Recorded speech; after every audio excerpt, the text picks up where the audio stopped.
All right, today we're going to dive right into the heart of the cell and deconstruct one of the most incredible molecules in the entire universe, and that is, of course, DNA. It is the blueprint for all life. It's the instruction manual that literally makes you, you. So let's get right into it. So let's kick things off with a fact that just sounds completely impossible. If you were to take all the DNA from just one of your cells and stretch it all the way out, end to end, it would be about 2.2 meters long. I mean, think about that. That's taller than most people. And that brings us to the big question for today. The nucleus of a cell, where all this DNA lives, is only about 6 micrometers wide. That's a microscopic fraction of a millimeter. So how on earth does the cell solve this massive, massive packaging problem? Well, we are going to build the answer from the ground up. Okay, so here's our game plan. We're going to start with the absolute basics, the 3 core components of DNA. Then we'll see how they all link up to form a chain, and how 2 of those chains create that famous double helix. And finally, we'll crack the case on that huge storage problem.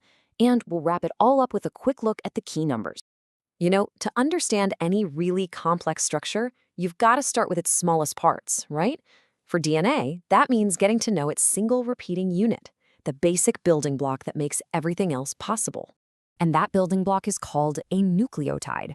You can think of it like a single Lego brick. Billions and billions of these bricks, all connected in a very specific order, are what create the entire DNA molecule. So what's a nucleotide actually made of? Well, every single nucleotide has 3 parts. Right there in the middle, you can see this ring-shaped sugar. That's deoxyribose. And that's actually where the D in DNA comes from. Then, attached to one side, you've got a phosphate group, marked with a P. And on the other side, there's one of 4 possible nitrogenous bases: adenine, guanine, cytosine, or thymine. We just call them A, G, C, and T for short. Okay, so we've got our individual nucleotide bricks. The next logical step is to see how they all snap together to form a long, continuous chain. So when you link a whole bunch of nucleotides together, you get what we call a polynucleotide. The poly part just means many. Pretty simple. But how they link together, that's the really crucial part.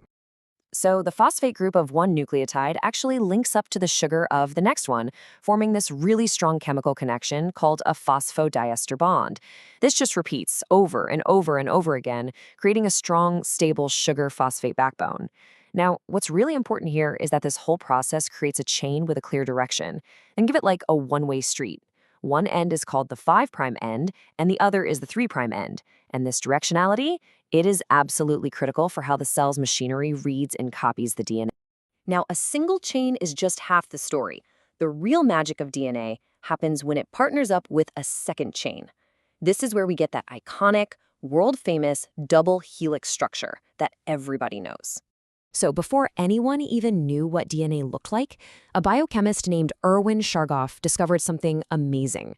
He found that in any sample of DNA, the amount of adenine, it always equaled the amount of thymine, and the amount of guanine, it always equaled the amount of cytosine.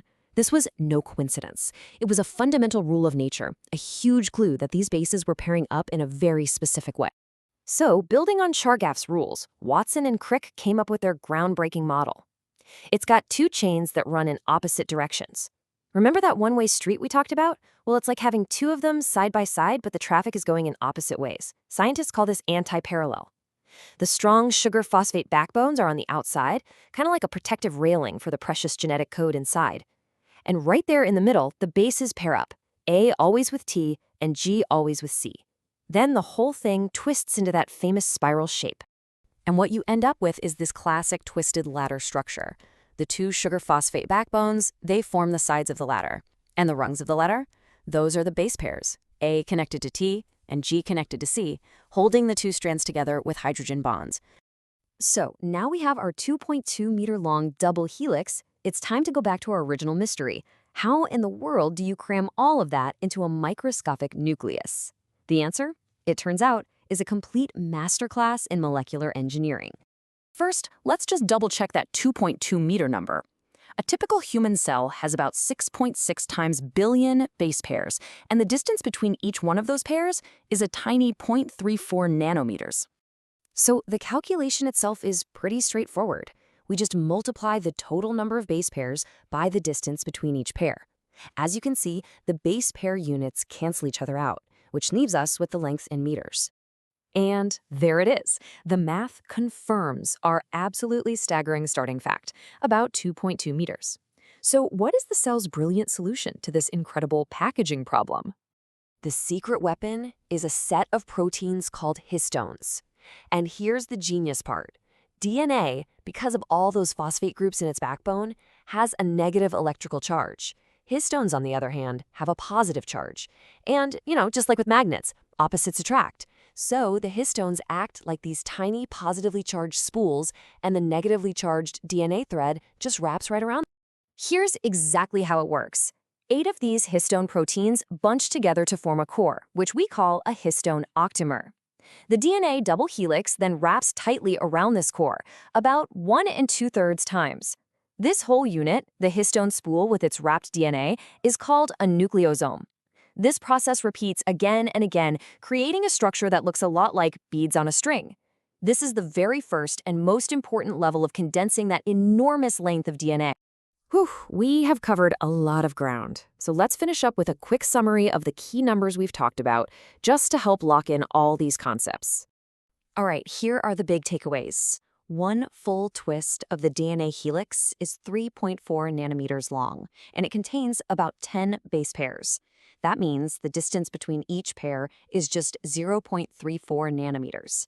And when you have a staggering 6.6 billion base pairs in the human genome, you get that incredible total length of about 2.2 meters. And all this leaves us with one last really fascinating question. We've just seen how the cell solves its storage problem by packing DNA incredibly tightly. But if the instruction manual is packed away so densely, how does the cell ever manage to open it up to the right page to read a specific gene? Well, that's a story for another time. Thanks for joining us.